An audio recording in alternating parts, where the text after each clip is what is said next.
सोमवार व्रत कथा। नमस्कार भाइयों बहनों, जय मां गायत्री। आप सभी का मेरे YouTube चैनल शुभकर माही अष्टो में स्वागत है। आज मैं आप सभी को अपनी इस वीडियो में सोमवार व्रत कथा सुना रही हूँ। आप सभी से अनुरोध है, अगर आप मेरे चैनल पर पहली बार आए हैं तो प्लीज हमारे चैनल को सब्सक्राइब, वीडियो को लाइक और वीडियो को ज्यादा से ज्यादा शेयर करें, ताकि आपके साथ साथ आपके अपने भी इस कथा का लाभ ले सकें और भगवान शिव की कृपा आपके साथ साथ आपके घर परिवार पर सदा बनी रहे। सोमवार का दिन भगवान शिव को समर्पित है। भगवान भोलेनाथ को प्रसन्न करने के लिए सोमवार के दिन लोग व्रत करते हैं, उनका पूजन अर्चन करते हैं, जिससे भगवान शिव की विशेष कृपा व्यक्ति को प्राप्त हो सके। सोमवार के दिन भगवान शिव की सोमवार व्रत कथा व्यक्ति को अवश्य पढ़ना या सुनना चाहिए, जिससे उसे व्रत का संपूर्ण फल मिलता है।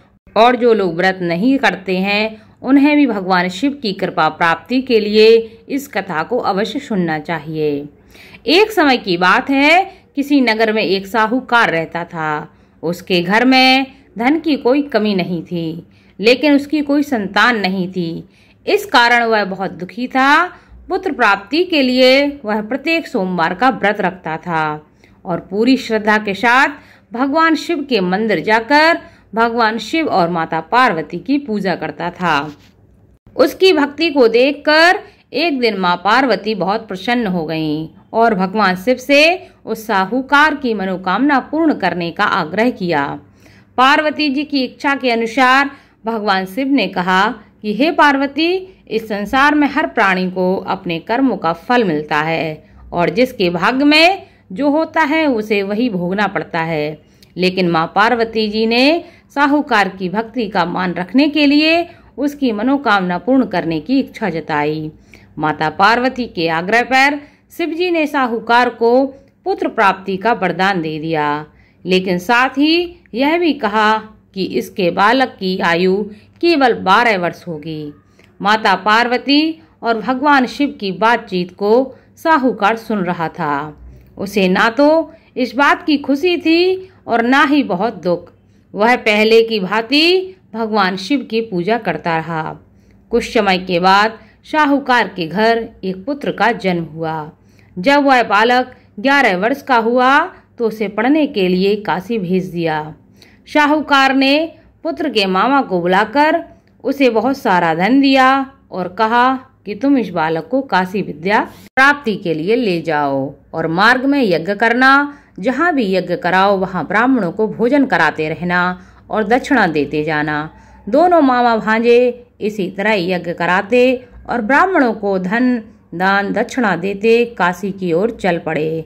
रात में एक नगर पड़ा जहाँ नगर के राजा की कन्या का विवाह था, लेकिन जिस राजकुमार से उसका विवाह होने वाला था वह एक आंख से काना था। राजकुमार के पिता ने अपने पुत्र के काना होने की बात छुपाने के लिए एक चाल सोची। साहूकार के पुत्र को देखकर उसके मन में एक विचार आया। उसने सोचा, क्यों ना इस लड़के को दूल्हा बनाकर राजकुमारी से विवाह करा दूं।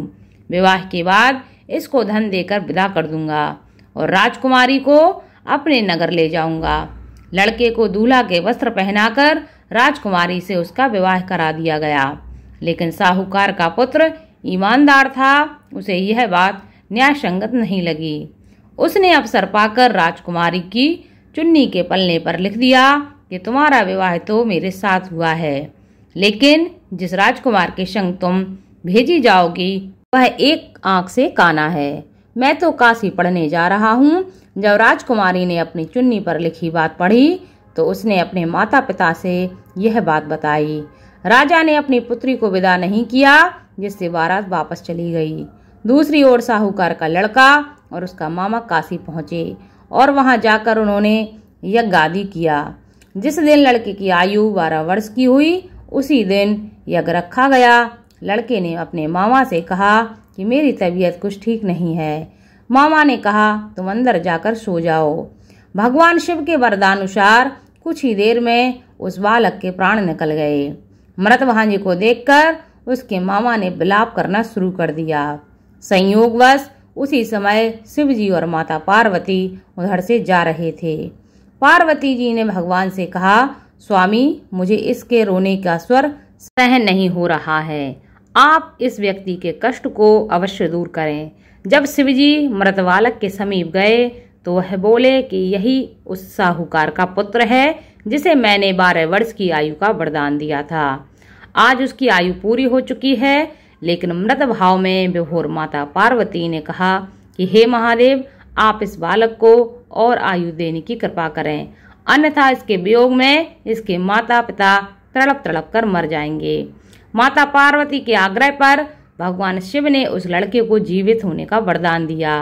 शिव जी की कृपा से वह लड़का जीवित हो गया। शिक्षा समाप्त करके लड़का मामा के साथ अपने नगर की ओर चल दिया। दोनों चलते हुए उसी नगर में पहुंचे जहां उसका विवाह हुआ था। उस नगर में उन्होंने यज्ञ का आयोजन किया। उस लड़के के ससुर ने उसे पहचान लिया और महल में ले जाकर उसकी खातिरदारी की और अपनी पुत्री को विदा कर दिया। इधर साहूकार और उसकी पत्नी भूखे प्यासे रहकर बेटे की प्रतीक्षा कर रहे थे। उन्होंने प्रण रखा था कि यदि उन्हें अपने बेटे की मृत्यु का समाचार मिला तो वह अपने प्राण त्याग देंगे, परंतु अपने बेटे के जीवित होने का समाचार पाकर वह बेहद प्रसन्न हुए। उसी रात भगवान शिव ने व्यापारी के स्वप्न में आकर कहा, हे श्रेष्ठी, मैंने तेरे पुत्र को सोमवार के व्रत करने तथा व्रत कथा सुनने से प्रसन्न होकर तेरे पुत्र को लंबी आयु का वरदान दिया है। इसी प्रकार जो कोई सोमवार व्रत करता है या कथा को सुनता है उसके सभी दुख दूर होते हैं और उसकी समस्त मनोकामनाएं पूर्ण होती हैं। ऐसे व्यक्ति पर मेरी सदा कृपा बनी रहती है और उसके जीवन के संकटों को मैं हर लेता हूँ। इसलिए हर व्यक्ति को थोड़ा सा समय निकालकर भगवान शिव की इस कथा को हर सोमवार को अवश्य सुनना चाहिए। बोलो भगवान शिव की जय।